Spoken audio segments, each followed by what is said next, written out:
Everyone, आज हम geography का थर्ड चैप्टर करेंगे 6th क्लास का।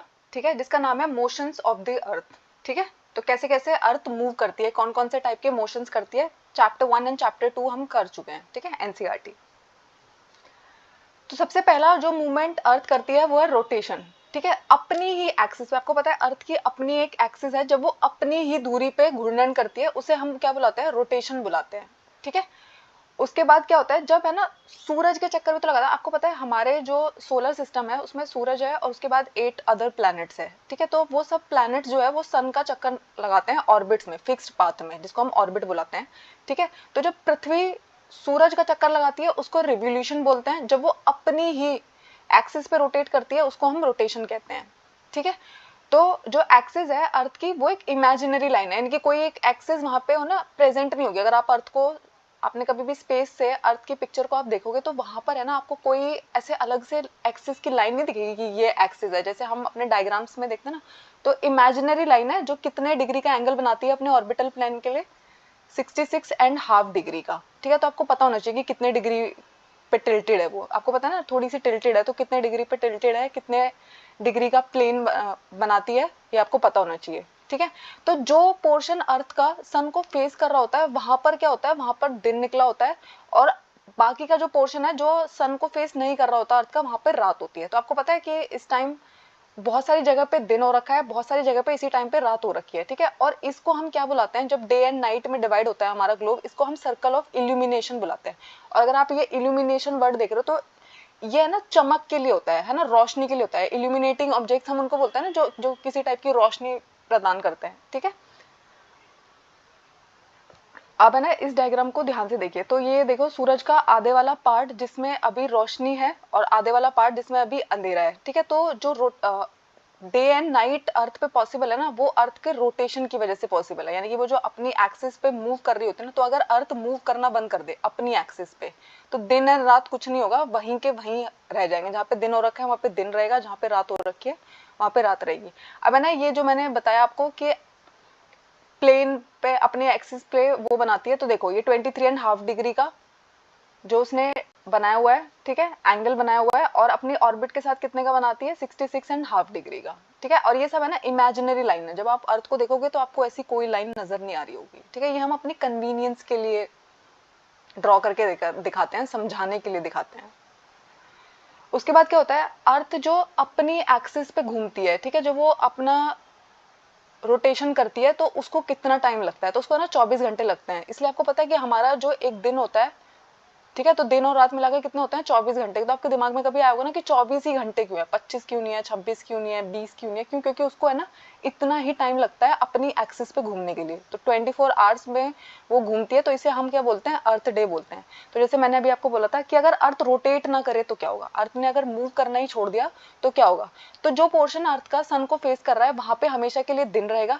ठीक है, और जो बाकी का पोर्शन है जहाँ पे सन फेस नहीं कर रहा है वहां पे हमेशा के लिए ठंड पड़ती रहेगी। ठीक है, लाइफ पॉसिबल नहीं हो पाएगी ना इतनी एक्सट्रीम कंडीशन में। अगर पूरे टाइम सूरज निकला रहे तो आप सरवाइव नहीं कर पाते हो। ठीक है, आपने देखा है कि बहुत ज्यादा देर, क्योंकि इतनी गर्मी भी हम बर्दाश्त नहीं कर सकते, इतनी ठंड भी हम बर्दाश्त नहीं कर सकते। उसके बाद ना एक साइकिल होती है, कार्डिनल साइकिल जिसको हम बोलते हैं। ठीक है, तो कार्डिनल साइकिल का मतलब होता है हमारी जो बॉडी है वो एक पैटर्न फॉलो करती है ना, कि इतने बजे हमें नींद आने लग जाती है। ठीक है, तो अगर पूरे टाइम सन ही निकला रहेगा तो मेरी बॉडी का जो वो बायोलॉजिकल क्लॉक है वो भी तो खराब हो जाएगा ना। ठीक है, उसके बाद होता है जो सन के अराउंड मूव करती है तो उसको हम रेवोल्यूशन बुलाते हैं। और जैसे अपनी एक्सिस पे घूमने में उसे 24 घंटे लगते हैं, वैसे जो सूरज का चक्कर लगाने में उसको कितने दिन लगते हैं, 365 दिन लगते हैं। ठीक है, इसलिए आपको पता है हमारा जो एक साल होता है वो कितने टाइम का होता है, 365 डेज का होता है। तो अगर एग्जैक्टली मैं बात करूँ तो 365 डेज एंड 6 आवर्स का होता है। ये 6 घंटे ना हम डेली इग्नोर कर देते हैं, मतलब ईयर में 6 घंटे जो होते हैं वो एक्स्ट्रा होते हैं, उनको हम इग्नोर कर देते हैं। और 4 साल के बाद है ना उनको काउंट करके हम 366 डेज मना लेते हैं। आपको पता है जो लीप ईयर होता है उसमें फरवरी 29 डेज की होती है। तो वो क्यों होती है, ये जो 6 घंटे 4 साल तक बचते रहे, जब आप इनको ऐड करोगे तो 6 multiply by 4 is equal to 24, तो 24 घंटे हो गए, और एक दिन में 24 घंटे होते हैं। ठीक है, तो फरवरी में एक एक्स्ट्रा डे ऐसे ऐड होता है। ठीक है, कोई भी बात इलॉजिकल नहीं होती है। उसके बाद जो अर्थ है वो सूरज का चक्कर कैसी पाथ में लगाती है, मैंने बताया ना कि एक पाथ होती है, तो वो है ना इलेप्टिकल पाथ है, ठीक है, एकदम वो सर्कुलर पाथ नहीं है, वो थोड़ी सी चपटी पाथ है, उसको इलेप्टिकल बोलते हैं। उसके बाद जो हमारे साल है वो 4 सीजन्स में डिवाइडेड है। जैसे हमारा एक जो 24 घंटे है वो दिन और रात में डिवाइडेड है, वैसे हमारी अर्थ पे जो सीजन्स है वो 4 सीजन्स में डिवाइडेड है। तो समर गर्मियां, ठीक है, विंटर सर्दियां, ठीक है, स्प्रिंग एंड ऑटमन, ठीक है। तो समर सोलिस्टिक क्या होता है, तो अगर आपको पता होगा कुछ कुछ हमारे कैलेंडर में स्पेशल डेज होता है ना, तो अगर आप 21 जून को देखेंगे तो 21 जून को जो नॉर्दर्न हेमिस्फेयर है वो थोड़ा सा है ना सूरज की तरफ टिल्टेड रहता है। तो ट्रॉपिक ऑफ कैंसर पे यानी कि कर्क रेखा पर सूरज की रोशनी सीधी पड़ती है, ठीक है। तो इस एरिया में ना ज्यादा गर्मी पड़ती है, और जो बाकी के पोल्स वाले एरिया है वहां पे है ना कम गर्मी पड़ती है, क्योंकि वहां पे जो सन की रेज जा रही होगी वो थोड़ी स्लांटिंग होके जाएगी, ठीक है। और सबसे लंबा दिन और सबसे छोटी रात कौन से दिन हो रही होती है, 21 जून को हो रही होती है। तो यहाँ से ना ये थोड़े इंपॉर्टेंट है कि इसे समर सोलिस्टिक किसको बुलाते हैं, तो 21 जून को बुलाते हैं। उस दिन दिन छोटा हो रहा होता है, रात बड़ी हो रही होती है, उसको है ना वो ऐसे मैनिपुलेट करके लिख देंगे। वो यहाँ पे लिखेंगे कि लॉन्गेस्ट नाइट, ठीक है, शॉर्टेस्ट डे, ठीक है। तो आपको पता होना चाहिए कि 21 जून को है ना दिन लंबा होता है, रात छोटी होती है, ठीक है। और सदर्न ये सब है ना नॉर्दर्न हेमिस्फेयर में हो रहा है। सदर्न हेमिस्फेयर में क्या होगा, इसका उल्टा हो रहा होगा वहां पे, ठीक है।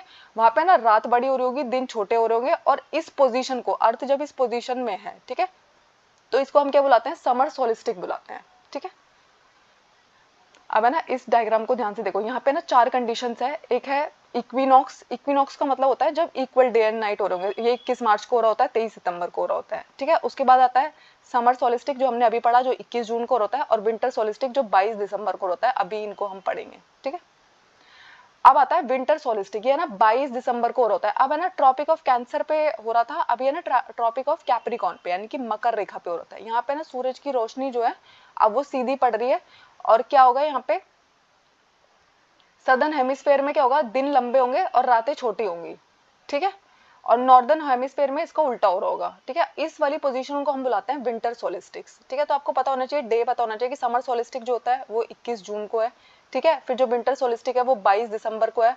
ट्रॉपिक ऑफ कैंसर पे होता है समर सोलिस्टिक, और विंटर सोलिस्टिक जो होता है वो ट्रॉपिक ऑफ कैप्रिकॉन यानी कि मकर रेखा पर हो रहा होता है, ठीक है। और कौन से हेमिस्फेयर में क्या हो रहा होता है, नॉर्दर्न हेमिस्फेयर में वहां पे क्या होता है, दिन बड़ा हो रहा होता है, रात छोटी हो रही होती है, ठीक है। और विंटर सोलिस्टिक में क्या हो रहा होता है, ये सब कुछ सदर्न हेमिस्फेयर में हो रहा होता है। उसके बाद आता है इक्विनॉक्स, ठीक है। तो इक्विनॉक्स है ना बहुत इंपॉर्टेंट है, अभी थोड़े दिन पहले गुजर के गया है, 23 सितंबर वाला, तो ठीक है। तो 2 दिन होते हैं, 21 मार्च और 23 सितंबर। इस दिन क्या होता है, सूरज की रोशनी है ना इक्वेटर पे डायरेक्टली पड़ती है। मेरे को बताओ इक्वेटर कितने डिग्री पर है, ठीक है। जो हमारे पहले 2 लेक्चर्स है वो जरूर देखना। इक्वेटर जो है वो हमारा 0 डिग्री पर अवेलेबल है, ठीक है। तो क्या होता है इसमें है ना कोई भी पोल की तरफ ये कहीं भी टिल्टेड नहीं होती, तो पूरे की पूरी जो अर्थ है वहां पे क्या हो रहा होता है, इक्वल डे और इक्वल नाइट हो रही होती है, ठीक है। यानी कि दिन और रात बराबर होता है इस दिन, तो इसको हम क्या बुलाते हैं, इक्विनॉक्स बुलाते हैं। ये जो 23 सितंबर वाला है ये नॉर्दर्न हेमिस्फेयर में हो रहा होता है, ठीक है। ऑटम सीजन चल रहा होगा, और सदर्न हेमिस्फेयर में उस टाइम कौन सा सीजन चल रहा होगा, स्प्रिंग सीजन चल रहा होगा, ठीक है। 21 मार्च को क्या होता है, ये सब कुछ नॉर्दर्न हेमिस्फेयर में हो रहा होगा स्प्रिंग सीजन में, और सदर्न हेमिस्फेयर में कौन सा सीजन चल रहा होगा, ऑटम सीजन चल रहा होगा, ठीक है। तो आपको ना ये डेज तो एटलीस्ट जरूर याद होने चाहिए कि इक्विनॉक्स 21 मार्च और 23 सितंबर को होता है, ठीक है। विंटर सोलिस्टिक कब होता है, समर सोलिस्टिक कब होता है, ठीक है। उसके बाद है ना कुछ एक्स्ट्रा पॉइंट जो इस चैप्टर में उन्होंने दिया होता है। तो आपको पता है सब जगह पे जो क्रिसमस सेलिब्रेट होता है मोस्टली वो विंटर का टाइम होता है ना। 25 दिसंबर को इंडिया में कितनी ठंड पड़ रही होती है, सब जगह पे ठंड पड़ रही होती है, लेकिन ऑस्ट्रेलिया एक ऐसी कंट्री है जहाँ पे है ना समर सीजन चल रहा होता है उस टाइम, ठीक है। तो क्रिसमस वहां पे समर सीजन में सेलिब्रेट होता है। थैंक यू, आई होप कोई डाउट नहीं है आपको, और अगर आपको कोई डाउट है तो वो मुझे कमेंट्स में बताइएगा। मैंने ना एक प्लेलिस्ट भी क्रिएट की है, ठीक है, आप उसको देख सकते हैं, बाकी के लेक्चर 6th क्लास की एनसीईआरटी फॉलो करनी।